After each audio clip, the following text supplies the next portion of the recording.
여러분들은 구원 받으셨습니까? 여러분, 구원의 시제가 어떻게 될까요? 나는 구원 받았다 과거형일까요?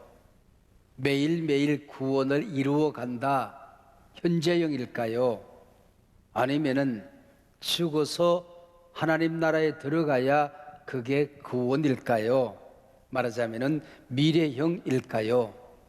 성경을 살펴보면 나는 구원받았다, 구원을 이루어 간다, 구원받을 것이다, 3시제가 동시에 나타나고 있습니다. 비유적으로 출애굽은 구원을 이미 받은 것입니다. 믿는 자는 영생을 얻었고 과거형이지요. 40년 광야 여정은 매일같이 영적인 전쟁을 하며 구원을 이루어가는 현재형입니다. 항상 복종하여 두렵고 떨림으로 너희 구원을 이루라. 빌립보서 2장 12절의 말씀입니다. 현재형이지요.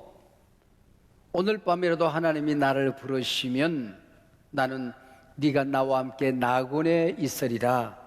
그 나곤에서 주님과 함께 힘을 얻겠지요. 미래형입니다. 성도님들이 이해할 수 있도록 목회적으로 쉽게 설명하면 구원받았다는 과거형을 구원론, 매일매일 삶의 현장에서 영적인 전쟁을 이루며 구원을 이루어가는 것을 영성론, 우리가 하나님 나라에 들어가는 그날을 정말론이라고 말할 수가 있을 것입니다. 오늘은 출애굽기 말씀을 통하여 구원론, 영성론, 그런 제목으로 하나님의 은혜를 나누고자 합니다. 우리 교회는 알파 코스를 통해 전도하기 전 전도 폭발 훈련을 통해 복음을 전했습니다.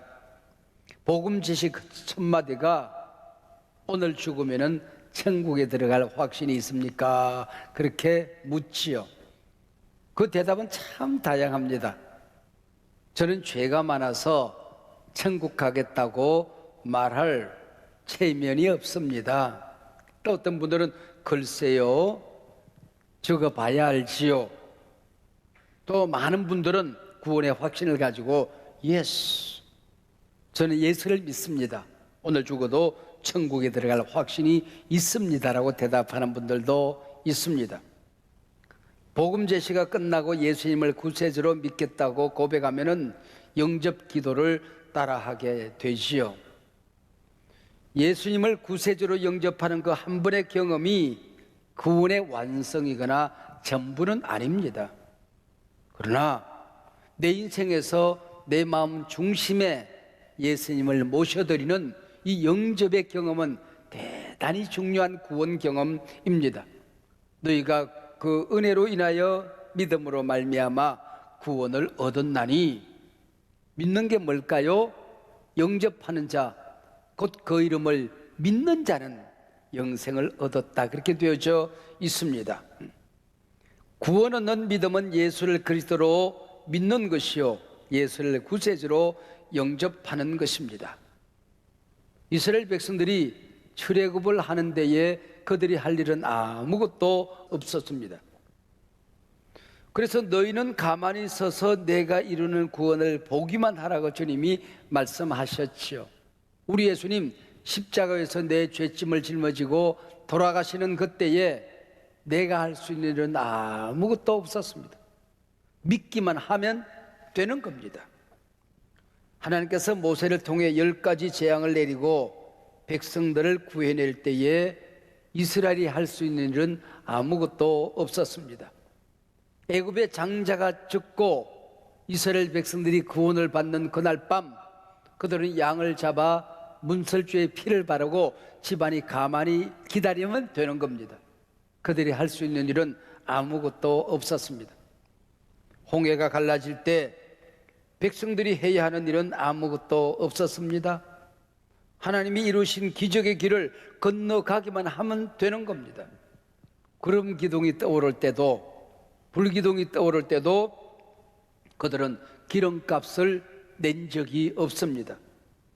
애국 군대가 백성들을 뒤따라오다가 바다에 모두 빠져 죽습니다.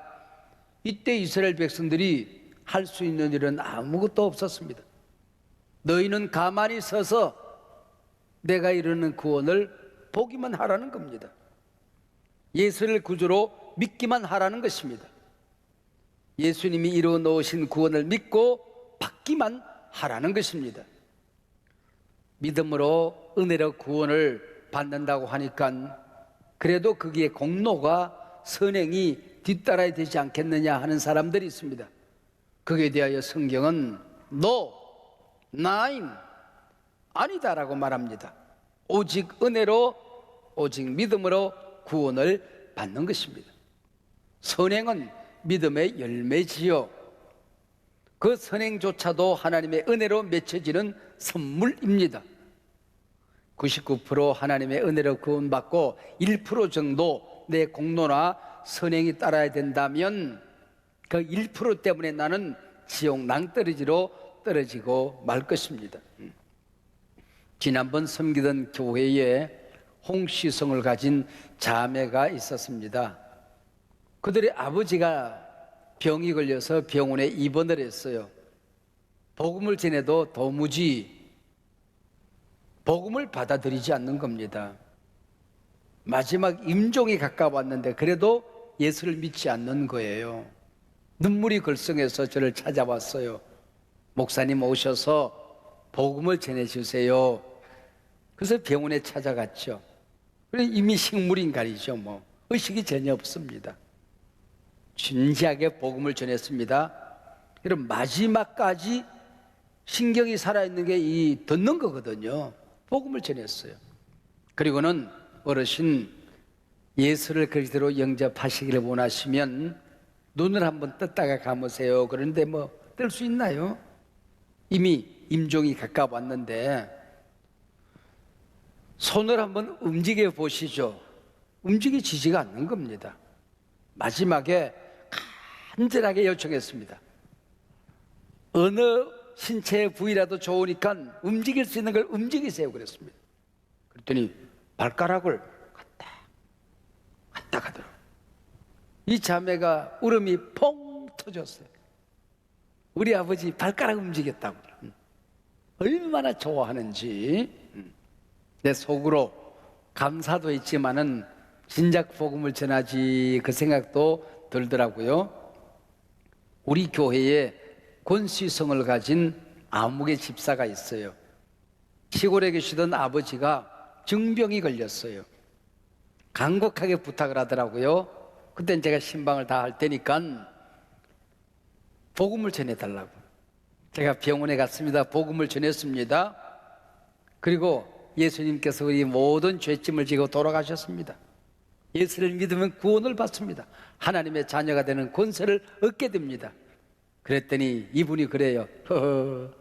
목사님이 몰라서 그렇지 저는 죄가 많은 사람입니다. 이제 와서 예수 믿겠다고 하는 게 말이 됩니까? 천국 가겠다고 하는 게 말이 됩니까? 그러더라고요. 얼마나 난감합니까? 그래서 제가 겨울이었던가 봐요. 눈이 하얗게 덮여 있듯이 세상은 죄로 가득 덮여 있습니다. 하루하루 살아가다 보면 눈덩이를 굴리는 것처럼 그 죄의 덩어리가 점점 커지지요. 70평생을 사셨으니 그 덩어리가 얼마나 커졌을까요? 근데 하나님의 은혜는, 하나님의 용서는, 하나님의 사랑은 펄펄 끓는 가마솥과 같습니다.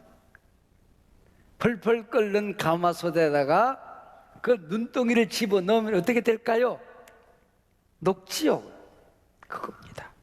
우리의 죄가 아무리 커도 하나님의 은혜는, 용서는 끓는 가마솥입니다. 넣기만 하면 녹아집니다. 예수 믿겠다고 하면 이 시간에 죄는 사라집니다. 그랬더니 이분이 놀라운 대답을 해요. 믿어지네요. 그래요. 믿어지네요. 그래요. 야, 여러분 믿으면 믿어지는 거거든요.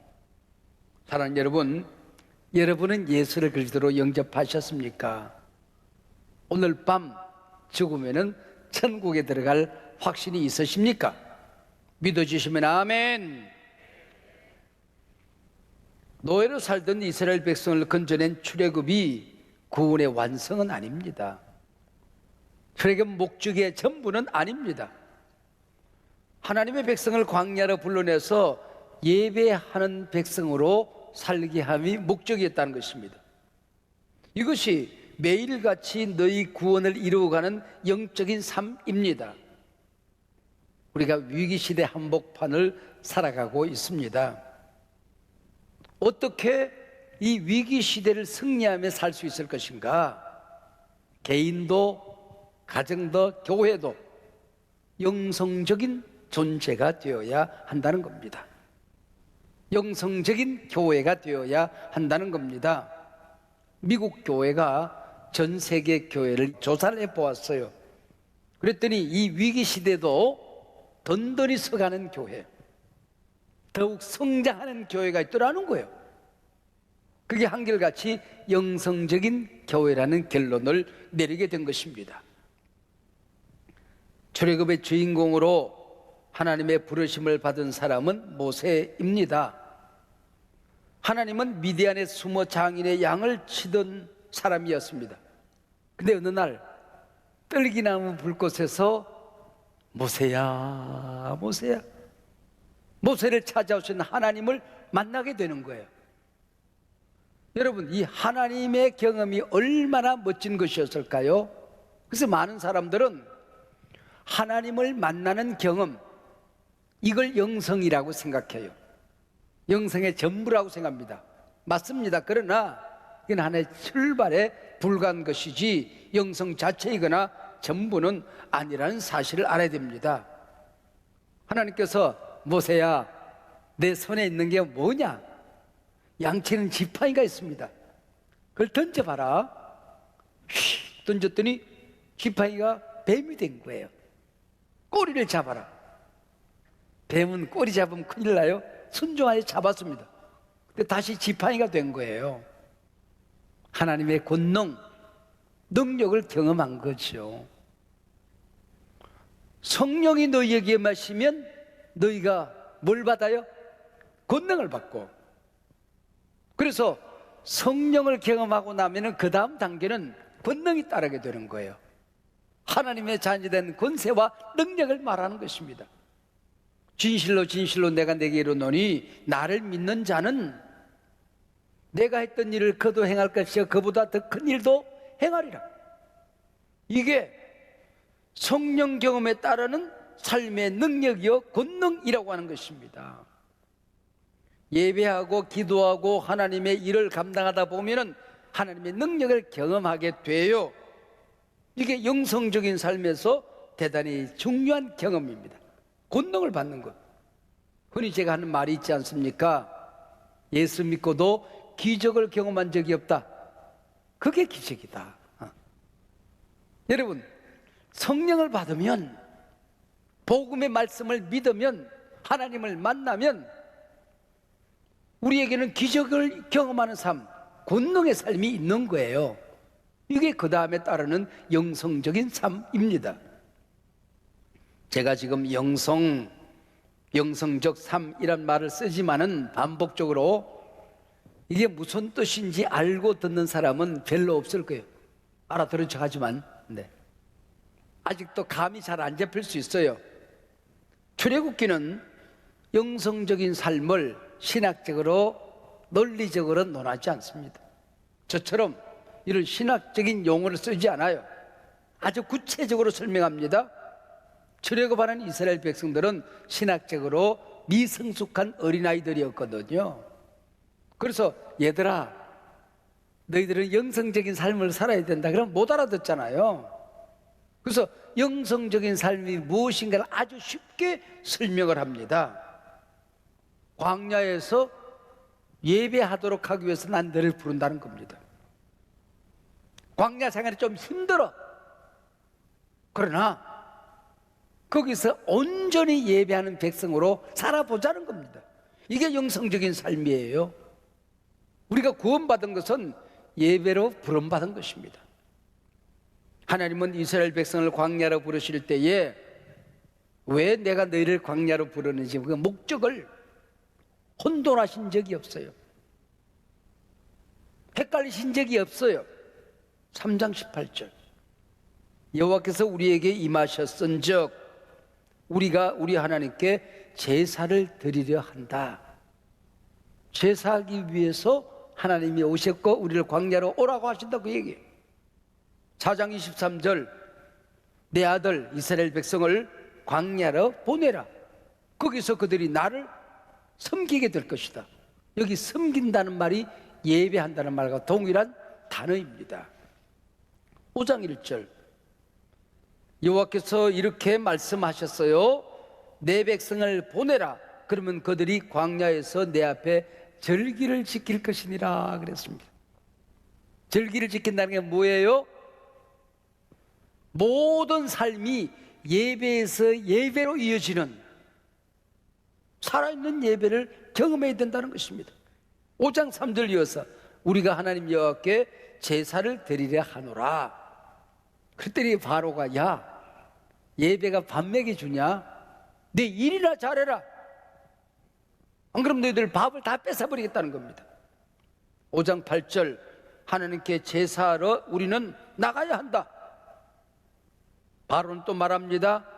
저들이 아직도 딴 생각을 하는 거 보니 편한가 보다. 노동을 혹독하게 시켜라. 재료를 주지 말고 그들이 벽돌을 찍도록 하라는 겁니다. 무겁게 일을 시키라는 거예요. 그때 이제 10가지 재앙이 이제 나타나는 거예요. 10가지 재앙에 혼쭐이 난 바로가 타협안을 냅니다. 좋다, 예배하게 하겠다, 제사 드리게 해주겠다. 너희들이 조금 앞으로 나가서, 남자들만 나가서 제사하고 돌아오면 안 되겠니? 우리는 온 백성이 함께 나갈 것이고 돌아올 수 없다. 우리는 온전히 광야로 나가 하나님께 제사할 것이다. 그럼 나가라. 양을 두고 가라. 제물을 두고 가라. 맨손으로 가봐라. 거기서 살 수 있나? 혼돈적거리다 돌아오겠지, 그 얘기예요. 그때 모세가 제물이 없는 제사는 없다. 제사는 타협하고 당신이 이렇게 하라고 해서 이렇게 하고 저렇게 하라고 해서 저렇게 할 수 있는 게 아니다. 하나님이 명하신 제사에 도리가 있는 것이다. 우리는 양을 몰고 나가서 하나님 앞에 제사하게 될 것이다. 제사는 타협이 없다는 겁니다. 생명 걸고 제사하는 거예요. 이게 영성이에요. 위기가 크면 클수록 더 강력한 임재, 최선의 정성의 제사, 이게 영성이에요. BTS가 공연을 하는데 일부가 끝나고 라카룸으로 들어가서 이 젊은이들이 푹푹 쓰러져요. 그랬더니 도우미들이 달라붙어 가지고 단추를 풀어주고 허리띠를 풀어주고 코에다가 산소호흡기를 다 갖다 대. 엎드려서 들어누워서 전부 다 산소호흡기를 끼더라고. 그 몇 곡의 생명을 건 거예요. 혼신의 힘을 다한 것이죠. 그래서 BTS가 BTS 하는 거다, 그 생각이 들더라니까. 우리가 그렇게 예배하면 세상이 뒤집어지게 돼 있어요. 그렇게 하고도 내가 변하지 않으면, 내가 은혜 받지 못하면, 기적이 일어나지 않으면 그 잘못된 거예요. 우리가 예배를 그렇게 드려야 된다, 그런 얘기죠. 오늘 본문 출애굽기 17장 1절부터 7절까지 전반부, 8절부터 마지막 16절까지 후반부인데 공통점이 있어요. 르비딤에서 일어난 사건입니다. 르비딤에서 물이 떨어졌어요. 죽겠다가 아우성이죠. 모세가 하나님께 기도하고 지팡이로 반석을 쳐요. 두 번째 8절로 16절까지 아말렉이 쳐들어와서 전쟁을 치루어요. 모세가 지팡이를 손에 들고 그 손이 들려지면 이스라엘이 이기는 거예요. 르비딤에서 일어난 사건이요, 두 사건의 공통된 사건이 지팡이잖아요. 하나님을 경험한 사건이 지팡이와 늘 연결이 되어져 있어요. 떨기나무 불꽃 가운데서 하나님이 나타나 모세를 만납니다. 그리고 네 손에 뭐가 있니? 양치는 지팡이가 있습니다. 그 지팡이에 하나님의 임재가 경험하는 거예요. 하나님의 은혜가 나타나는 거예요. 물이 떨어졌어요. 하나님을 원망합니다. 모세야, 양치던 지팡이, 나일강을 치던 그 지팡이로 반석을 쳐서 물을 내라. 그것도 지팡이예요. 아말렉이 쳐들어왔어요. 모세야, 지팡이 잡고 산에 올라. 높이 들고 기도해. 지팡이 잡고 손 들면 이기는 거예요. 다 지팡이죠. 그 지팡이가 뭘까요? 양치던 거예요. 영성은 수도원에 가서 세상 줄 다 끊고 가족과의 관계도 끊고 걱정 근심 없이 혼자 앉아서 하나님 묵상하는 것, 이게 영성이 아니라는 겁니다. 영성은 일상성입니다. 양치는 지팡이에 나타나는 거예요. 밥 먹는 자리에 나타나는 거예요. 친구들과 얘기하는 자리에 나타나는 거예요. 자녀들을 교육하는 자리에 나타나는 거예요. 사업하는 자리에 나타나는 거예요. 여러분, 이게 영성은 일상성이라고 하는 것입니다. 그게 하나님의 임재가 나타나고 하나님 간섭이 나타나는 거다, 그 얘기죠.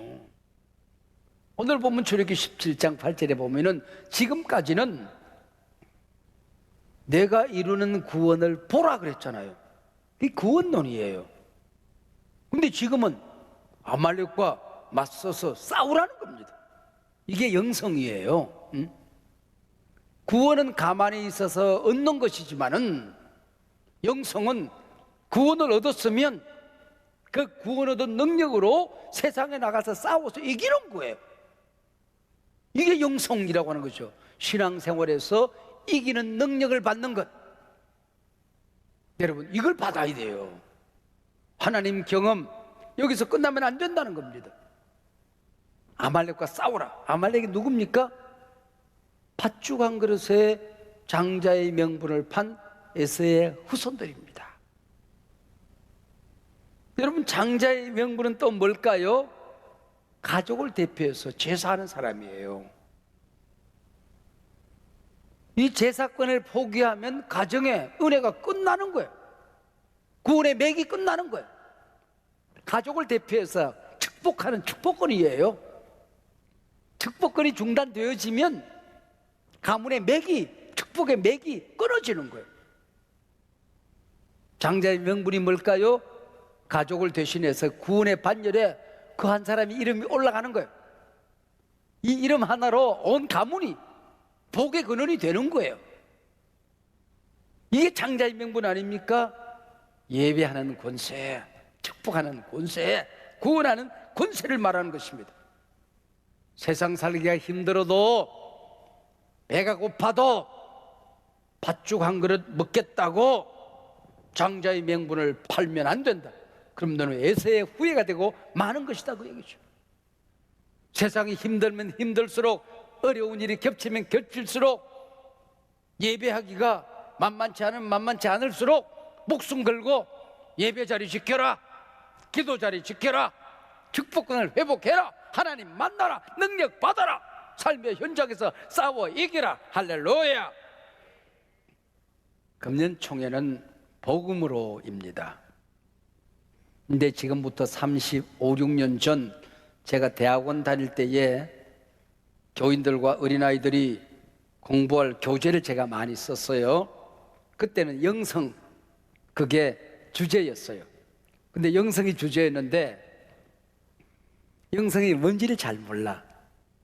이 단어가 그 당시까지만 하더라도 천주교가 주로 쓰던 용어입니다. 근데 우리는 경건이라는 말을 썼어요. 요즘은 우리가 오히려 경건이라는 말보다도 영성이라는 말을 잘 쓰잖아요.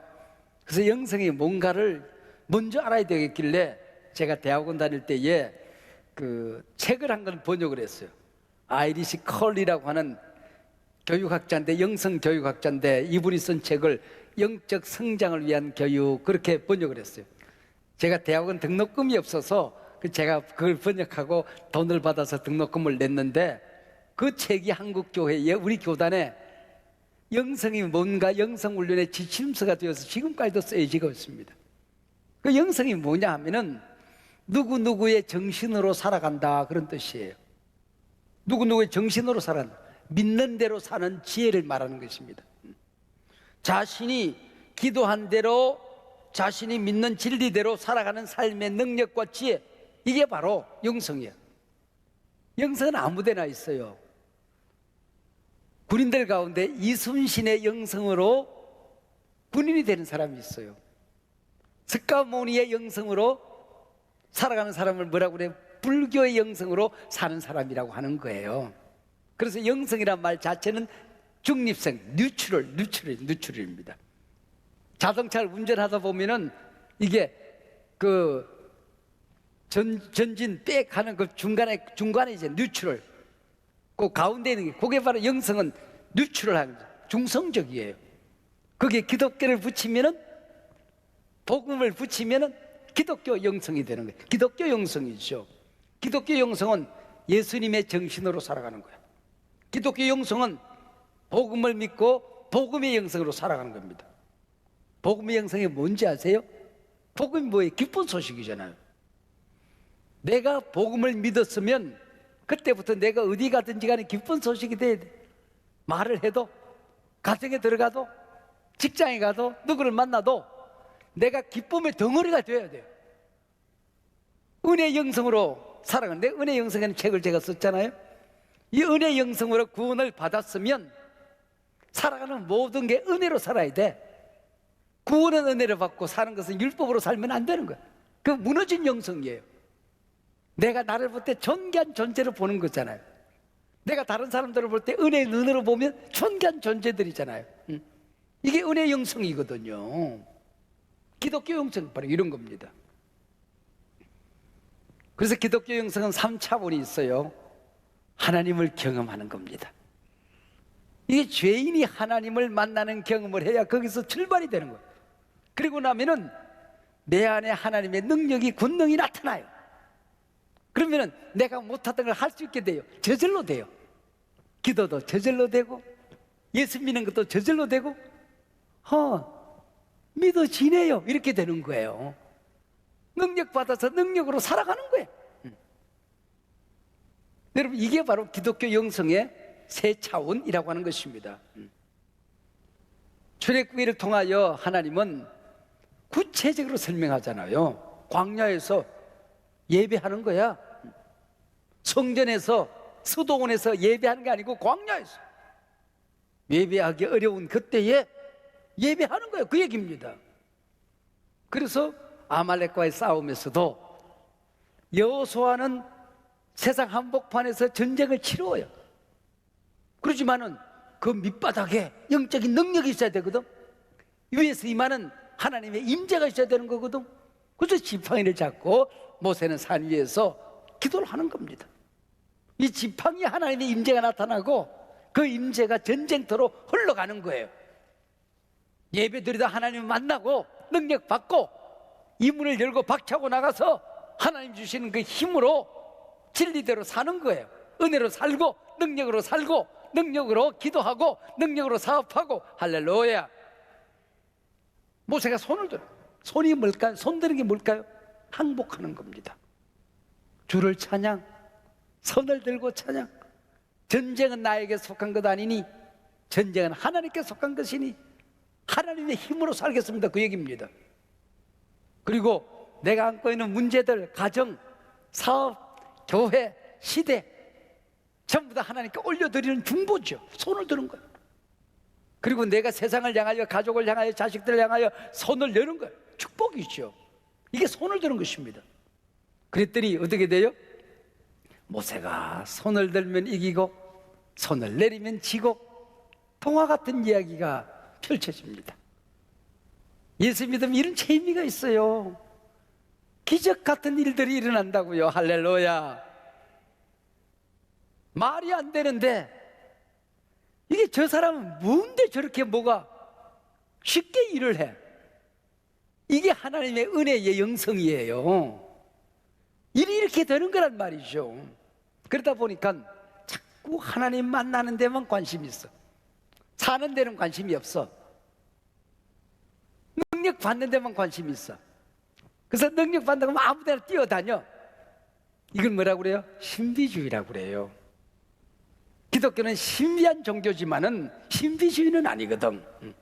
그래서 하나님 만나는 데만 관심이 있으면 이게 신비주의가 돼버리는 거예요. 무너진 영성이죠. 영성은 뭐예요? 그 은혜를 하나님을 만났으면 만났고 능력을 받았으면 그 힘을 가지고 세상 한바퀴에서 영적인 전쟁터에서 승리하며 이긴다. 할렐루야. 이기는 게 이제 습관이 되는 거야. 라이프 스타일이 되는 거예요. 이게 영성적인 삶이라고 하는 것입니다. 낙동강에 거북이 한 마리가 물에서 기어 올라왔어요. 서울에서 잔치가 있다는 거예요. 서울까지 이제 거북이가 올라가는 거예요. 얼마 걸린지 모르지 뭐. 앞다리 하나 놓고 구경하고 이러고 가는 거야. 가다 보니까 지렁이라는 녀석이 꿈틀리고 너 왜 그러냐 그랬더니 한양 간대. 가지고 이놈 자식아 네가 언제 한양 가느냐. 등에 타. 그래서 거북이 등에 지렁이가 탔어. 그러니까 군뱅이라는 녀석이 한양 가겠다고 꿈틀거리고 있는 거야. 야, 너 타. 그랬더니 지렁이가 군뱅이에 그러는 거야. 꽉 잡아. 되게 빨라. 거북이가 되게 빠르면 얼마나 빠르겠어. 얼마나 빠르겠어요. 비행기도 있고 KTX도 있고 자동차도 있고 우리는 그렇게 살잖아요. 천국에 어떻게 기어서 가겠어요? 예수님께 탁 붙어 있으면은 그냥 가는 게 구원놀이잖아요. 세상을 살아갈 때 예수님의 손에 딱 붙들리면 성령으로 충만하면 하나님이 내게 나타나시면은 권능을 받고 할렐루야 그 권능으로 살아가는 거예요. 이게 영성이에요. 영성이에요. 한경직 목사님은 영성을 참 쉽게 설명을 했습니다. 그분이 말년에 남한산성에 사셨거든요. 남한산성에 살고 계셨어요. 저보다 한 세대 위 어르신들이 목사님을 찾아갔어요. 목사님, 한국교회가 참 어려워집니다. 세상이 빡빡해집니다. 그때도 그랬던가 봐. 어떻게 하면 좋습니까?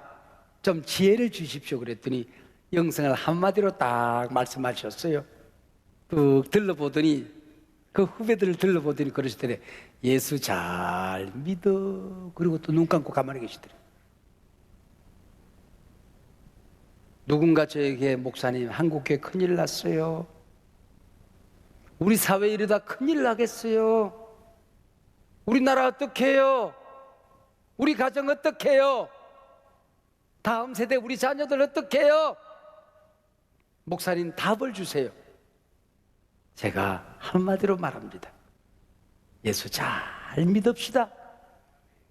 예수 잘 믿으십시오.